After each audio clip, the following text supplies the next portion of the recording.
ครัวเลยถ้ามีครอบมีครัวก็เพิ่มอีกภาระหนึงอีกจาก1เป็น2บัดนี้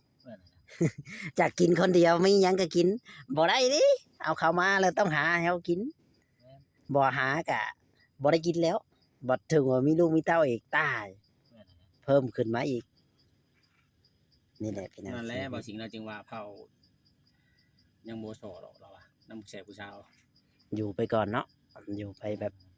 สบายสบายเฮ็ดหยังก็เฮ็ดผู้เดียวสบายเรือแบบสบายด้วยเนาะผู้ชายนอนเดียวคันได้ดินนี่เปลี่ยนแปลงโตบ่บัดนี้โอ้ได้ดินนี่สิเปลี่ยนแปลงโตยันได้ทรงผมใหม่อยู่บ้านว่าบ่ได้ตัวนี้ยันแน่นอนข่อยว่าแน่นอนอยู่แล้วเนาะจริงน้องอะไรมันได้ก่อนค่อยว่าอีกทีนึงเอาเปลี่ยนตัวครับเป็นคนใหม่แล้วมาคนใหม่คนดีแบบคนมีอยู่ในสังคมน้ำหมู่เนาะโอ้อยู่บ้านอยู่เมืองคือหมู่ก็สบายใจอีกแบบนึงใครกลัวแบบ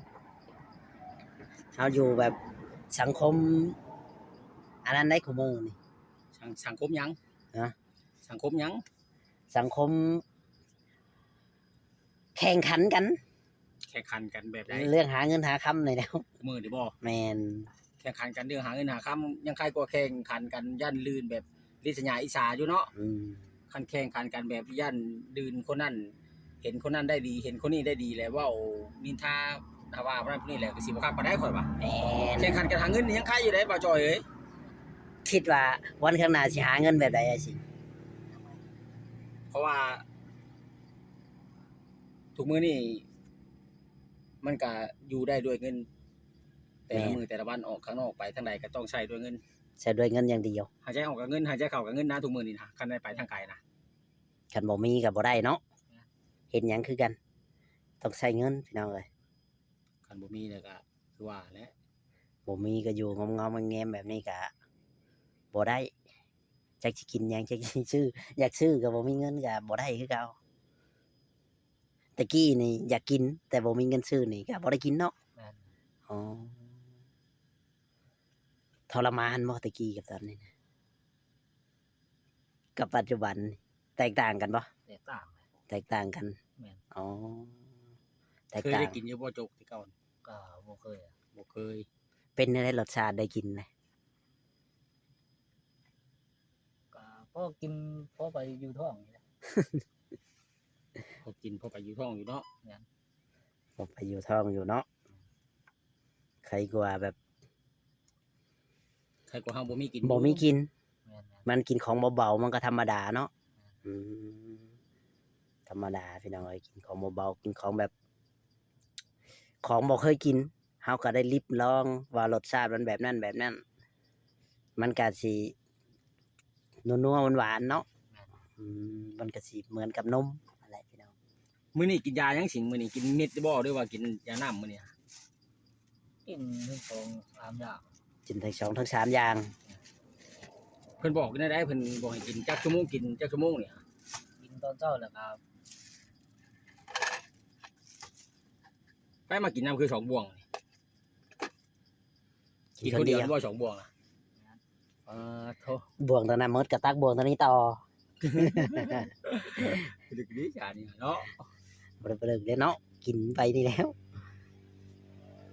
กินเรื่อยๆเด้แต่บ่ไปกินไปกินลายแล้วบ่ได้บ่กินหลายบ่ได้กินหลายแล้วมันเสียบมันดันขึ้นมาบ่อ๋อแน่นบ่ได้นี่ไม่ว่ามันดันขึ้นมาเด้มันแน่นแต่ขอโทษด้วยที่ถ่ายสะดวกสบายอยู่บ่หรือว่าถ่ายยากขับถ่ายเวลาขับถ่ายก็เป็นน้ำถ่ายว่าเป็นน้ำขอโทษน้ำ FC เนาะแต่ว่าท้องเราบ่ค่อยดีปานใดแม่เพราะว่าเมื่อก่อนเราบ่ค่อยได้กินข้าวถึงเวลาแม่น1มากกันแล้วบัดนี้พอได้กินข้าวกินน้ำแล้วมันท้องเฮาตื่นลำไส้เฮาตื่นบัดนี้มันตื่นข้าวตื่นน้ำเด้แม่ครับกินมันก็เลยเกิดอาการเฮานี่เป็นแบบคล้ายคือลูกกระเพาะแม่นนุนขึ้นมาแน่นหัวใจบ่มันแน่นหายใจก็สิบ่ได้เพิ่นบ่แน่นแล้วก็จุกเสียบแบบ มันอึดอัดเลยเนาะ มันหายใจจนสิบ่ได้มันหนุนกระเพาะเด้กระเพาะหนุนหมักหัวใจเฮาขึ้นมานี่เพราะว่าเมื่อก่อนข่อยเคยเป็นอยู่ อืม แน่นขึ้นมาบีบหัวใจเฮาเข้าหายใจจนสิบ่ได้เด้บ่าวจอย อืม เพราะว่าสิเป็นค่ายคือกับไอ้สิ่งนี่แหละคือกับบ่าวสิ่งนี่แหละแต่ว่าบ่ได้ค่อยเป็นเรื่อยเป็นข้างสองข้างนี่แหละ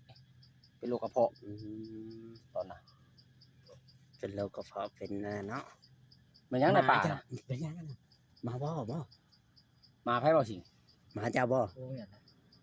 มาคนมาหาเฮ็ดบ่ แต่เก่ามันมาอยู่บ่ ก็เหมือนมา อืม แต่ก็บ่ได้มา แต่เนี่ยมันมาเนาะมันน่าจะว่าได้ยินกินอาหาร หรือว่าเศษอาหารที่เราเอากินบ่หมดเนาะแบบว่าเฮาล้างถ้วยล้างจานอะไรมันก็ว่าก็บ่มีไผเนาะเจ้าของสวนเพิ่นก็บ่ได้มาหาบ่คุมื้อนี้ กายังบ่เห็นเนาะ บ่เห็นบ่อืมหมดสิ่งก็ยังบ่เห็นพี่น้อยก็สวนทางอ้อยนี่ก็สูงขึ้นเลยเด้เนาะก็เพิ่นก็คือสิบ่ได้คอยมาดอกเพราะว่ามันก็ใหญ่แล้วมันก็วิดแบ่วิดอันหยังไปแล้วเนาะอืมนี่แหละพี่น้อยทางไอ้สิ่งเพิ่นถังหยังอะน่ะถังข้าวบ่หรือถังน้ำ ทั้งน้ำไง อ๋อมีคูหามหนึ่งกระมังเนาะแล้วก็ถังใส่น้ำใส่นั้นโอ้ฝนต้มน้ำต้มเขาก็กินมาเมื่อหนึ่งจากถ้วยนี่ครึ่งถ้วยบ่หรือว่าแล้วแต่ ต้มหัวเจ้าเอานะ อ๋อต้มเมา แม่น ต้มแบบให้มันเป็นเหมือนกับโจ๊กแล้วก็มาใส่เกลือแป้งนัวนี่แหละเนาะเฮ็ดกินเป็นอยู่ปะเคยเฮ็ดกินอยู่ปะแบบว่า ก็พุงเอานะเอาง่ายนะ เชฟแชร์กินไปนี่เลยเนาะเจ้าของเฮ็ดเอง แม่น บ่มีคนเฮ็ดให้ แม่น อืม เกลือเป็นนัวก็มีอยู่บ่สิ่งนี่ ตรงนี้อยู่เลย มี นึกว่าบ่มีคำบ่มีมาว่าน่ะอ้ายอยากมาให้พริกเกลือเป็นนัว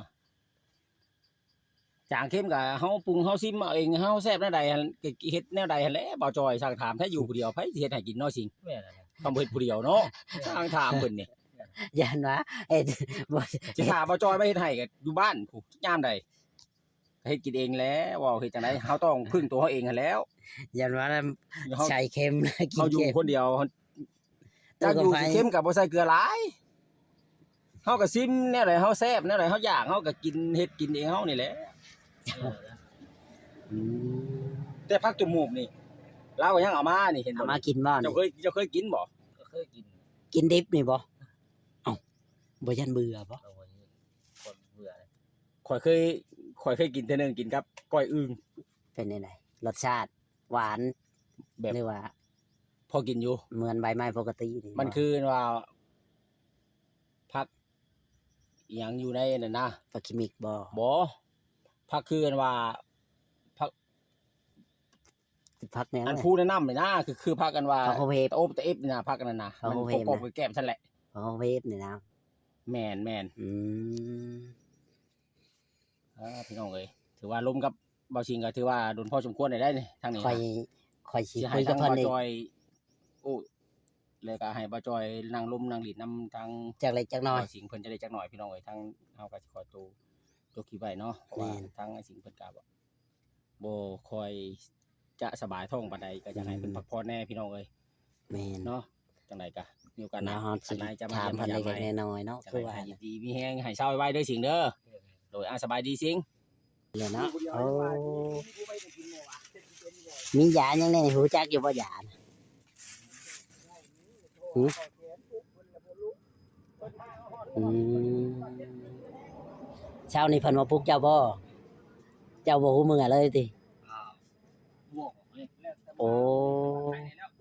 ลวกออกแบบว่า อืม บวกวัดเป็นเรื่องอะนะ ลวกออกหมดแบบว่าขมปากขมคอเลยเนาะ มันคมวัดในคอ เป็นสมอยสมีใช่เลยเนาะไม่ว่าตัวคนเดียว โอ้นี่แหละพี่น้องเลยเนาะทางไอ้สิงห์เพิ่นกะ ยังอาการก็ยังบ่ค่อยดีปานใดทางบ่าวสิงเพิ่นนี่แหละพี่น้องเนาะอาการเพิ่นก็ยังแบบปวดท้องอยู่เนาะแต่ว่าตอนนี้มันก็ไข้แน่ล่ะบ่หรือว่ายังปวดท้องอยู่เล็กๆน้อยกินยาเอา ๆกินยาแล้วลงได้บ่ตอนนี้หรือว่ายังปวดจุ๊ยๆๆๆฮะ กันกินร้ายกับแบบ บ่ตอนนี้หั้นนะเจ้ายังปวดอยู่บ่ ยังปวดอยู่ อ๋อแต่ว่าบ่แห้งปานใดค่อยแบบพอดีแบบอยู่ยากเนาะ แม่น ประมาณนั้นโอ้นี่แหละพี่น้องเนาะทางเบาสิงเพิ่นก็บ่ได้อยู่ยากพี่น้องเอ้ยพยายามกิน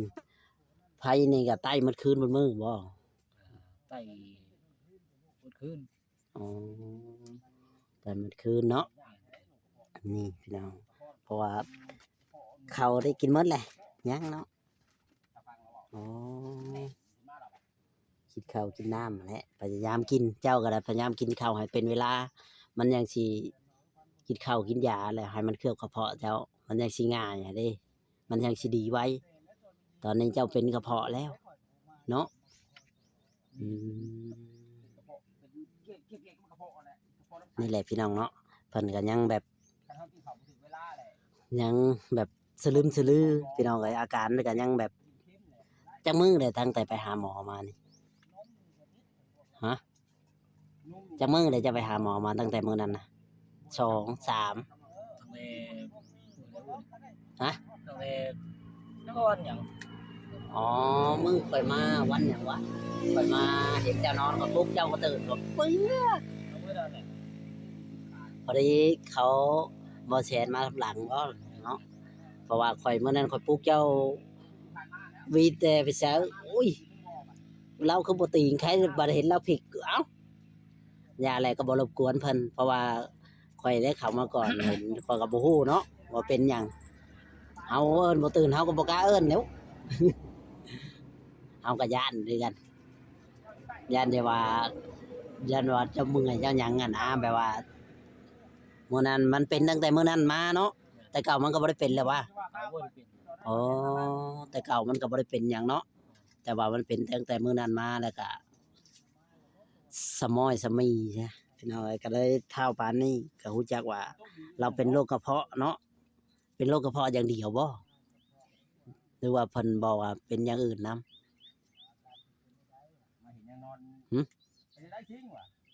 ไปซักยาแล้วก็เอายามาให้ กะมื้อนั้นลงพอซักยาแล้วก็ลงก็ปกติเนาะอืมๆ